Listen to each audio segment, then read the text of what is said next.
অন্তর্বর্তী সরকার জুলাই বিপ্লব বাস্তবায়নের উপযুক্ত নয় উল্লেখ করে ডক্টর ইউনূসের নেতৃত্বে বিপ্লবী সরকার গঠনের দাবি জানালো নতুন রাজনৈতিক দল জাতীয় বিপ্লবী পরিষদ।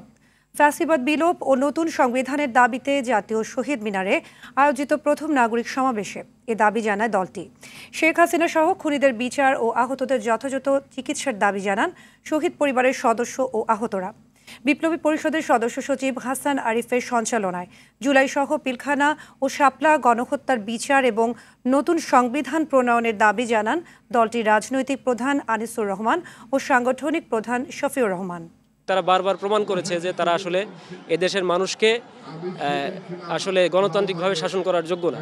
সুতরাং গণতন্ত্রের নাম দিয়ে আওয়ামী লীগের এই যে হত্যাকারী, নির্যাতনকারী, এই যে সন্ত্রাসী সংগঠন, এই সংগঠনকে আমরা কোনোভাবে আর বাংলাদেশের রাজনীতিতে দেখতে চাই না। আমরা এদের নিষিদ্ধ চাই।